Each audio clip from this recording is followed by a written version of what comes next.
موضع آیت الله قزوینی از ترویج منبع تحریف قرآن چیست؟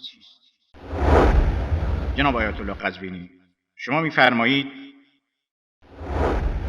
یا روایتی را مرحوم قمی در تفسیرش که آیت الله رضاخویی میگه تمام روایات تفسیر قمی 100% صحیحه و راویانش هم ثقه هستند.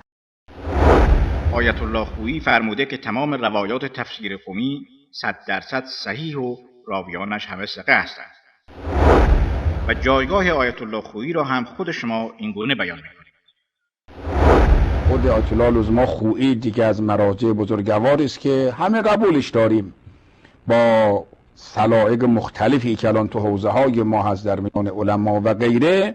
آیت خویی رضوان الله تعالی علیه مقبولیت عمومی دارد.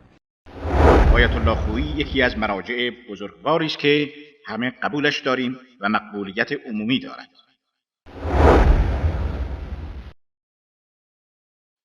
جناب آیت الله قزوینی، به صرف نظر از اینکه آیت الله خویی و شیخ نجاشی و دیگران چگونه و با چه انگیزه‌ای تفسیر قمی را تأیید کرده‌اند، از شما به عنوان یک محقق می‌پرسیم آیا شما نمی‌دانید که تفسیر قمی از لحاظ سند یک کتاب بی ارزش است؟ آیا شما نمی‌دانید که تفسیر قمی از لحاظ متن تلفیقی از دو انشای متفاوت ابوجارود و علی بن ابراهیم قمی است؟ آیا شما نمی‌دانید که نویسنده تفسیر قمی علی بن ابراهیم قمی نیست و این کتاب از طریق یک راوی مجهول به دست شما رسیده و نویسنده اصلی تفسیر قمی معلوم نیست کیست؟ آیا شما نمی‌دانید که تفسیر قمی از لحاظ محتوا ریشه و سرچشمه عقیده تحریف قرآن است و تمام علمای شیعه که بعد از زمان قمی به تحریف قرآن عقیده داشتند که کلینی و مجلسی از مشهورترین آنها هستند، روایات تفسیر قمی را اساس قرار داده‌اند؟ شما این را نمی‌دانید؟ آیا شما نمی‌دانید که بسیاری از علمای قدیم و معاصر شیعه تفسیر قمی را به دلیل روایات تحریف قرآن بی ارزش و غیر معتبر می‌دانند؟ آیا شما نمی‌دانید که ده‌ها نفر از علما و محققان قدیم و معاصر شیعه درباره ضعف و بی‌اعتبار بودن تفسیر قمی سخن گفته‌اند؟ آیا شما نمی‌دانید که به دلیل اشتمال این کتاب بر روایات تحریف قرآن بعضی از علمای محقق شیعه از جمله حجت الاسلام هاشم معروف الحسینی و آیت الله محمد هادی معرفت به بررسی این کتاب نشستند؟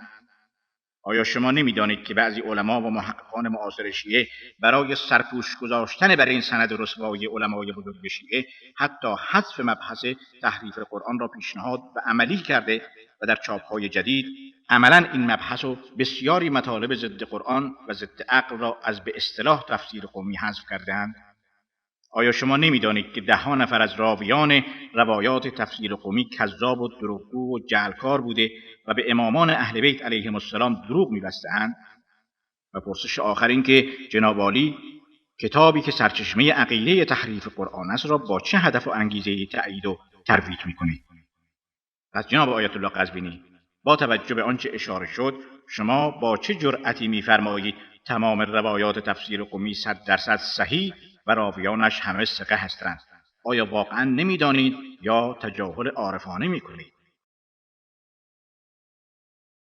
ان كنت لا تدری فتلك مصیبة و ان كنت تدری فالمصیبة اعظم.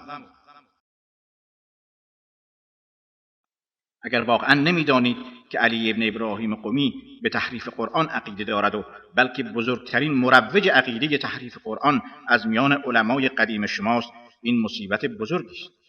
و اگر می‌دانید و با این وجود تمام روایات او را 100% صحیح می‌دانید، این مصیبت بزرگتری است. از شمایی که با ادعاهای فراوان خود گوش جهانیان را کر کرده‌اید بسیار بعید است. خداوند همه ما و شما را از شر شیطان و هوای نفس نجات دهد و به راه راست هدایت نماید.